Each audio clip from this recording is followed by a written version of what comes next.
Mas Deus, irmãos, beleza pura? Leandro aqui de novo na área. Hoje trazendo um vídeo aí, os irmãos podem ter conferido no título e na capa do vídeo. Um tema bem diferente do que estou acostumado a trazer aqui no canal, mas que me chamou muita atenção e me fez meditar um pouco. Beleza pura? Para você que não me conhece, me chamo Leandro Siqueira, sou músico, violinista, também instrutor na congregação. E essa semana me apareceram aí vários vídeos sobre um cantor, Kleber Lucas, tá? Com um depoimento, uma declaração sobre hinos evangélicos com conteúdo de racismo, né? Conteúdos racistas, né? Ao vídeo o hino ao qual ele fala, o hino 39 do Inário Harpa Cristã, tá? Mais alvo do que a neve, tá bom? E primeiramente vou mostrar aí o trecho a qual ele falou. Os irmãos dêem uma conferida no depoimento. Só dinheiro e armas e coisa material. É uma provocação. Muito bom isso. Até porque tem uma resposta bem imediata. Eu tô louco para saber o que é que você tem. Tenho certeza que você tem. Quem vem para cá do século XIX não são as igrejas da resistência que estavam lutando ali pela liberdade. Quem vem para cá são igrejas, são missionários e pastores que tinham ideias coloniais. Você vai encontrar no começo do século XX um hino que é cantado até hoje dentro das igrejas. Eu já cantei esse hino, porque eu gosto da provocação do Fanon, quando ele diz que o maior desafio do negro não é descolonizar-se do outro, mas descolonizar-se a si mesmo. Então, eu tenho um hino que fala o seguinte: alvo mais que a neve. Se você aceitar Jesus, você vai ficar branco como a neve. Isso é cantado por brancos e negros com lágrimas, porque tem uma melodia lindíssima. No final da Santa Ceia. No final da Santa Ceia. Você toma a Santa Ceia, Eucaristia, e canta alvo mais que a neve. Porque tem uma melodia, porque o discurso, às vezes, nefasto, um discurso de dominação, ele está embalado, ele tem uma entrega muito boa. De uma melodia linda, de uma memória familiar, de uma memória comunitária, todo mundo cantando, de olhinhos fechados, de mãos levantadas, ou ajoelhados, ou um coro cantando. Alvo mais que a neve, branco como a neve, porque o sangue de Jesus me torna branco. As ideias de embranquecimento estão lá no hino. Então, há um distanciamento, há um caminho a ser percorrido, porque essa teologia, uma teologia preta, está chegando no Brasil agora. E você vai ter James Cone, você vai ter grandes nomes que vão propor, a partir da década de 60, uma teologia preta que só chega no Brasil agora, porque os seminários abominavam esses livros, esses conteúdos de uma teologia preta, de pensar o sagrado, não numa perspectiva eurocentrada. Então, por que as igrejas têm, você bota o nome de colonizadores, de dominadores, de homens da história que tinham escravo? Porque o que chegou aqui, a referência era isso. O que se está vendo hoje são encontros, são fóruns, são encontros como esse, que eu tenho certeza que os negros de igreja, muitos deles que vão assistir essa matéria, falam: cara, não sabia disso.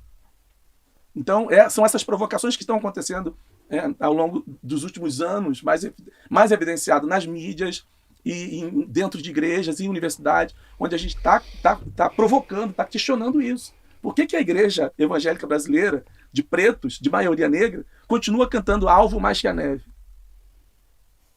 Ela tem uma memória afetiva, tem uma memória familiar, uma memória cultica, uma memória de pertencimento, de inclusão social, porque também nesses espaços que negros periféricos vão ser chamados pelo nome, e não vão ser chamados de Mané, ou de Zé, ou de Paraíba, ou de Cabeção, ou de Preto, mas vai ser chamado pelo nome. Então tem uma memória, tem uma dívida quase que histórica ali. Foi ali que o meu nome foi falado pela primeira vez, foi ali que meus filhos foram batizados, que eu cantei na igreja, eu trabalhava como porteiro em Copacabana, em Ipanema, mas quando eu chegava lá na periferia, eu não era o Zé, eu era o irmão José. Então essa coisa, fica uma dívida também, que é uma coisa linda, mas fica uma dívida histórica. Então vamos cantar o sangue de Jesus, que é rubro, vai me tornar branco, porque é isso que acontece no cristianismo, né? Essa mensagem está subentendida ali. Então eu entendo o que você está falando, e a minha resposta é essa. A mensagem que chegou para o Brasil na segunda metade do século XX, que perdura em muitos púlpitos dominicais, é uma mensagem branca, é uma mensagem de embranquecimento. Mas existe uma resistência que cresce no Brasil, e cresce bem, cresce forte. Então, irmãos, os irmãos puderam acompanhar, puderam ver aí o decorrer do depoimento do cantor Kleber Lucas, o que ele falou sobre a letra do hino da harpa cristã, do Inário Harpa Cristã, utilizado por várias igrejas, né, Assembleia de Deus, entre outras, que utilizam esse cenário e tem essa melodia, essa poesia mais alvo do que a neve. Então, a declaração dele, no meu ponto de vista, tá bom, irmãos? Não condiz com a realidade, tá? Mas o canal do irmão não fala sobre o cenário da congregação, por que você está falando, né? Então, vamos pra você entender a minha linha de raciocínio. No nosso cenário 5 CCB, essa mesma melodia se encontra com o hino 74, tá? Vamos produzir frutos de louvor, tá? Já é um outro contexto, mas a melodia se encontra. Porém, o assunto a qual se trata, o hino 39 da harpa cristã, também tem no nosso cenário, tem vários outros termos parecidos com alvo, mais que a neve, né? Alvo como a neve. Beleza, irmãos? Um exemplo disso se encontra no hino 247, se for estentado, na segunda estrofe, nós temos o seguinte contexto. Não manches as vestes que Cristo lavou, para embranquecê-las, sangue derramou. Né? Rejeita o pecado, procura imitar os que o venceram, sem desanimar. Tá? E depois, esse é o que consta no nosso cenário, hino 247, na segunda estrofe. Não manches as vestes que Cristo lavou, para embranquecê-las. Então esse hino também é um conteúdo racista, tá falando que, né? Outro hino que também tem algumas frases assim é o hino 390, tá? Eis que vem o verdadeiro. Na segunda estrofe também tá escrito bem assim: como o sol é o seu rosto, seu vestido é resplendente, flamejantes como fogo são seus olhos divinais. Como a voz de muitas águas é a sua voz potente, são mais alvos do que a neve seus cabelos celestiais. Então, são ali algo falando sobre, né, embranquecimento. Tá falando que a cor branca. Tá bom, irmãos? Então, se for pôr pro lado do ponto de vista desse cantor que eu falo para os irmãos, que eu não conhecia, tá? Para mim nunca tinha ouvido falar. Parece que ele é bem famoso aí, mas eu desconhecia, fiquei conhecendo através dessa polêmica, dessa declaração dele. E, né, no meu ponto de vista, ele tá viajando na maionese, irmãos. Pra não enrolar muito aqui os irmãos, ele tá fora da casinha, tá? Por quê? Tá? O contexto tanto do hino da harpa cristã, o hino 39, quanto esses dois exemplos que eu trouxe aqui, o hino 247, o 390, eles não estão falando sobre cor da pele, irmãos, tá? Está falando, os irmãos podem ver que todos os meus vídeos eu estou sempre com a camisa preta. Eu gosto de preto, gosto da cor preta, acho que fica bem em mim, apesar que eu trabalho, né, com a minha profissão, eu trabalho com padaria, toda a vida tô de branco, tá? Mas no meu dia a dia, dificilmente eu uso uma camisa branca, tá? Porque eu acho que eu gosto da cor escura, azul escuro, um vermelho, um preto, eu acho que me cai bem. Mas, ali, quando está se falando, tanto no hino 39 da harpa cristã, quanto nesses hinos, tá? O hino 390 é um pouquinho diferente, está se falando dando as características, né, do nosso Deus, que aqueles que vencerem, né, estão aguardando a volta do Senhor Jesus Cristo, vão ouvir, né?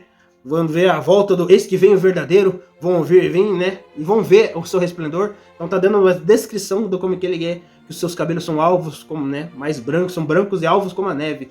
E na Bíblia, no contexto bíblico, a cor branca, não estou falando de cor de pele, mas a cor branca se fala das vestes. Uma veste branca, assim como a lã de um carneiro branca, se tiver uma sujeira, aparece, irmãos. Não tem escapatória. Beleza? Então, é nesse sentido. E não que quem servir a Deus, quem, né, se converter a Jesus Cristo, vai se tornar branco. Não é isso. O contexto que ele está dizendo é que os hinos cristãos, né, são num contexto, um pensamento branco. Não existe cristianismo branco e nem cristianismo negro, irmão. Existe Jesus Cristo, existe o Evangelho de Jesus Cristo e a doutrina que ele deixou. Ele não faz acepção de pessoa nenhuma. Até porque na época de Jesus Cristo, a escravidão, hoje a gente tem aqui escravos, geralmente só os negros. Naquela época não era assim, irmãos. Naquela época tinha racismo, já tinha, ou vamos dizer, preconceito já tinha entre uma banda e outra, até mesmo dentro de Israel, né? Entre um clero e outro, entre uma situação financeira e outra, tá? Entre samaritanos, né? Os samaritanos não eram bem vistos. Então, e escravos também não se restringia à cor da pele, mas por aqueles que às vezes o seu povo era dominado em uma batalha, em uma guerra, se tornava escravo independente da cor da sua pele. Só depois, aí, no período de 1500, que a gente está acostumado aí, né, onde foi lá perto do descobrimento do Brasil, que os escravos negros começaram a ser comprados, trazidos para o Brasil, através dos navios negreiros, para os portugueses, né? Não vou entrar nesses detalhes, que o canal não é canal de história. Beleza, irmãos? Mas, né, os irmãos dando uma pesquisada, os irmãos vão entender esse contexto aí. E nessa mesma época, em 1500, aí, começou a revolta protestante, tá? Lá com Martim Lutero, né? Apresentou as 95 teses contra a Igreja Católica. Então se proliferou o protestantismo, depois virou as igrejas evangélicas, né? E, independente da instituição religiosa, irmãos, acho que para nós fica aí o alerta que esse tipo de pessoa não está somente na mídia. Esse tipo de pensamento não vai ficar restringido apenas à mídia, ou à grande mídia, ou, né, cantores famosos. Vai pegar isso todo mundo. Eu acredito que a partir do ano que vem, né, 2023, vai se intensificar bastante. Os irmãos, né, mais inteligentes, aí, mais instruídos, entendem o que eu estou falando, porquanto o cristianismo é visto por muitos como algo retrógrado, tá? Pensamentos conservadores não são vistos por um certo lado político, e quem defende essas ideologias, vou ser bem claro, esquerdistas. Beleza? Então, esse rapaz aí falou isso daí, ele tirou o texto fora do contexto para usar como pretexto em dizer que as músicas evangélicas estão crivadas de racismo e de pensamentos brancos, tá bom? E não é bem por aí, tá? Eu vou ler aqui também, não tenho esse costume de ler, de trazer pontos bíblicos, tá? Porque o canal aqui, eu trato sobre música evangélica, principalmente dentro da congregação onde eu sirvo a Deus, onde, né, eu vim conhecer aí muito do contexto evangélico, do contexto cristão e do evangelho de Jesus Cristo, tá? Então eu vou fazer uma leitura aqui, né? Não sou pregador, tá? Só para contextualizar o meu ponto de vista. Em 7 de Apocalipse, do versículo 9 em diante, visão dos mártires na glória, tá bom? Onde João ali teve essa visão, Deus revelou para ele, começa o título assim, do verso 9 em diante. Depois dessas coisas olhei, e eis que uma multidão, a qual ninguém podia contar, de todas as nações, tribos, povos e línguas, que estavam diante do trono, e perante o Cordeiro, quem que é o Cordeiro? Jesus Cristo, trajando vestidos brancos com palmas nas suas mãos, e clamavam com grande voz, dizendo, salvação ao nosso Deus, que está assentado no trono e ao Cordeiro. E todos os anjos estavam ao redor do trono, e dos anciãos, e dos 4 animais, e prostraram-se diante do trono, e os seus rostos, e adoraram a Deus, dizendo, amém, louvor, glória, sabedoria, ação de graças, e honra, e poder, e força ao nosso Deus, para todo sempre, amém.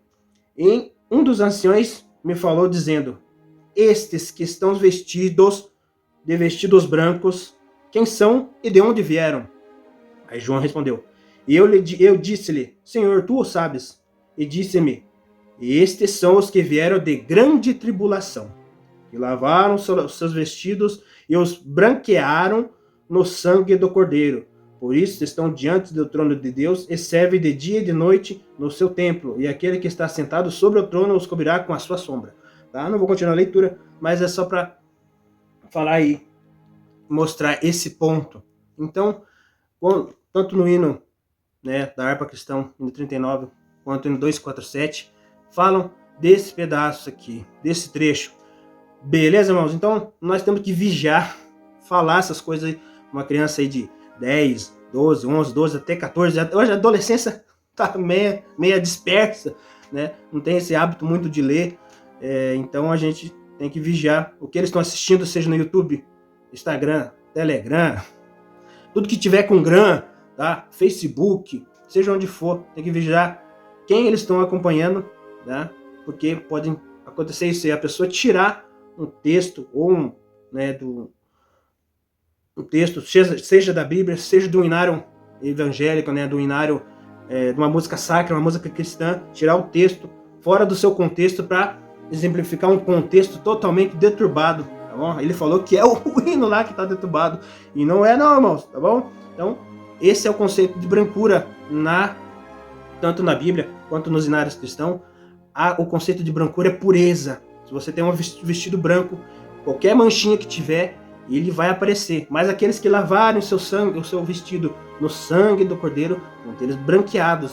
Tá bom, irmãos? Então é isso que se refere tanto nos hinos da congregação, né, do Inário 5, quanto os hinos da harpa cristão, do cantor cristão, do Inário Adventista, e qualquer outro hino que tenha esse tipo de contexto, ou esse tipo de texto, ele está se referindo a a esse contexto.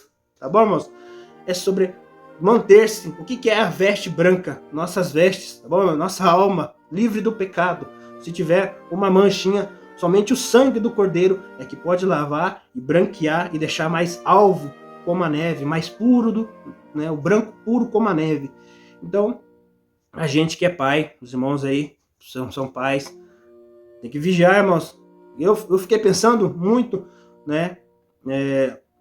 A partir do ano que vem aí, vai ter um combate ferrenho nessa parte aí. Tá bom, irmãos? Muito dos conceitos cristãos, do que está escrito na Bíblia, é visto por essas pessoas como retrógrado, como um empecilho para que suas ideologias venham a proliferar. Como eles não conseguem mais atacar, vamos dizer aí, pessoas adultas ou mais maduras, vão investir na juventude, vão investir nas crianças, nos pré-adolescentes, e a gente que é pai tem que vigiar, ensinar essas coisas para eles, dizer o contexto, da onde que vem, o que está dizendo, por que foi dito, beleza, irmãos? E não é a gente que serve a Deus na congregação cristã, ninguém está imune a esse tipo de coisa, irmãos, ninguém está livre disso aí, tá? Então pode ser que alguém venha pegar um trecho de um hino, tá? A gente tem o costume às vezes de cantar o hino e não ler ou não entender qual é o contexto, das vezes, do que está escrito na poesia do hino. Tem que ler, tem que entender, saber referenciar onde está. Esses hinos fazem referências a contextos bíblicos, o porquê que foi escrito daquele jeito e para que foi escrito daquele jeito, qual é a intenção daquele hino. Todos esses pontos e muito mais a gente tem que se atentar. Que a gente tem que ficar esperto, tem que ficar atento com isso daí e prestar atenção, ensinar para a mocidade, ensinar para os nossos filhos o correto e não deixar esse tipo de pensamento se infiltrar dentro da igreja ou no meio dos nossos jovens, porque a intenção desse povo aí é pegar as crianças e os jovens e cauterizar a mente, tá? Para o verdadeiro evangelho de Cristo. Então, fica aí. A primeira coisa que eu pensei, quando eu comecei a ver esse tipo de vídeo, eu falei, mas um caboclo desse fica falando nem vou falar o que eu pensei na hora, mas fico falando uns trem desse daí, cai no ouvido de um menino aí de 10, 11, 12 anos que não tem discernimento, eu sou black, eu sou negro, tá? Não é por aí, beleza, irmãos? Então, fica aí a minha ressalva, fica aí o meu alerta, porque você que é pai, você que é músico, não é só tocar instrumento, não é só pegar o inário e pá, não. Tem que entender o que está escrito na poesia, irmãos. A gente tem que procurar entender o que está escrito, por que foi escrito. E quando a gente for explicar para os nossos filhos, ou você que é instrutor, assim como eu também sou instrutor, na hora de ensinar na igreja, realmente poder explicar não somente a música, as notas, as figuras musicais, mas esse contexto religioso e o porquê, e saber linkar realmente, irmãos, o contexto do texto do inário com o contexto e o texto bíblico também. Tá bom, irmãos? Então, fica aí o meu vídeo, fica aí o meu alerta, a minha petição aos irmãos para estarem reforçando essa parte. Ajuda o teu cooperador de jovem aí nessa parte aí, que muitos irmãos só jogam lá pro cooperador de jovem lá, ele que ensine. Não é bem assim não, irmãos. Beleza? Então, Deus abençoe a todos. Até os próximos vídeos. Se gostou, deixa o like, tá? Se não é inscrito no canal, se inscreve. Se puder dar aquela compartilhada, sei que é muita coisa, mas ajuda demais aí, tá bom, irmãos? Até os próximos vídeos. Tá passando aí agora 2 recomendações dos irmãos. Se vemos nos próximos vídeos, Deus abençoe a todos. Vai vendo.